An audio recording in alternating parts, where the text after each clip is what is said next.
Hello hi అండి అందరికీ.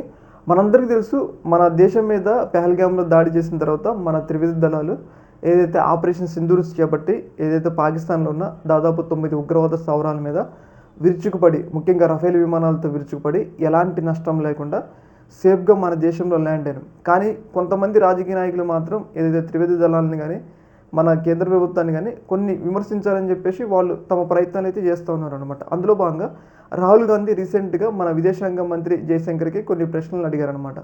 ఈ యొక్క ఆపరేషన్ సింధూర్లో మన దేశానికి సంబంధించిన ఎన్ని రఫేల్ యుద్ధ విమానాలు కూలిపోయినాయి, వాటి వివరాలు బయటికి వెల్లడించండి.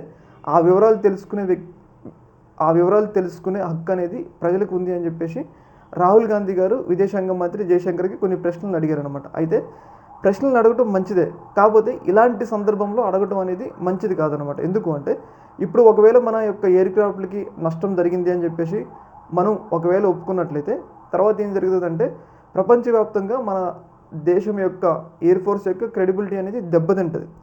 దానంతటి ఆలోచించకుండా రాహుల్ గాంధీ ఇప్పుడే బయట పెట్టాలని చెప్పేసి ఆయన కేంద్ర ప్రభుత్వం మీద ఒత్తిడి చేస్తుండే. అంటే దీని మీద అనుమానాలు వ్యక్తమవుతున్నాయి. రాహుల్ గాంధీ ఏమైనా విదేశీ శక్తుల ట్రాప్లో పడ్డారన్న కొన్ని అనుమానాలు అయితే వ్యక్తమవుతున్నాయి అన్నమాట. ఏదేమైనా కానీ నిజంగా ఒకవేళ ఎయిర్ క్రాఫ్ట్లు కూలిపోతే పాకిస్తాన్ ఏమీ అంత మంచి దేశమేం కాదు. వాళ్ళు ఆ ఎయిర్ క్రాఫ్ట్కి సంబంధించిన వీడియోలు కానీ వాటికి సంబంధించిన ప్రూఫ్స్ అన్నీ కూడా బయట పెట్టేటోళ్ళు. పైగా ఒకవేళ నిజంగా ఎయిర్ క్రాఫ్ట్ అక్కడ కూలిపోతే మన సైనికులు ఏదైతే అభినందన్ వర్ధమాన్ MiG-29 అయినప్పుడు అక్కడ కూలిపోయినప్పుడు అభినందన్ వర్ధమాన్ ఎలా పట్టుకున్నారో ఇప్పుడు మన సైనికులను కూడా అక్కడ అట్లా పట్టుకునేటోళ్ళు కదా. మరి ఎందుకు పట్టుకోలేదంటే అక్కడ ఎయిర్ క్రాఫ్ట్లు ఏం కూలిపోలేదు.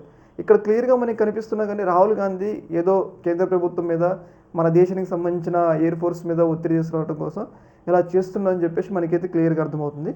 అయితే ఇక్కడ ఇంకా కీలక విషయం ఏంటంటే ఈ వ్యాఖ్యల్ని ఏదైతే రాహుల్ గాంధీ చేసిన ఈ వ్యాఖ్యల్ని పెద్ద ఎత్తున పాకిస్తాన్ సోషల్ మీడియాలో వాడుకుంటున్నారు. చూసారు కదా, సాక్షాత్తు వాళ్ళ అపోజిషన్ లీడరే రఫేల్ విమానాలు కూలిపోయినని చెప్తాడు, ఇది భారతదేశం యొక్క ఓటమి అన్నట్లుగా వాళ్ళు దాన్ని ప్రొజెక్ట్ అయితే చేస్తూ ఉన్నారనమాట. ఏదేమైనా కానీ ఇలాంటి విషయాలు బాధ్యతాయుతమైన పదవుల్లో ఉన్న వ్యక్తులు కొంచెం ఆచితూచి మాట్లాడితే బాగుంటుందని చెప్పేసి ఇక్కడ అభిప్రాయం అంట. ఈ యొక్క అంశంలో మీ యొక్క అభిప్రాయం కింద కామెంట్ తెలియజేయండి. ఒక మినిట్.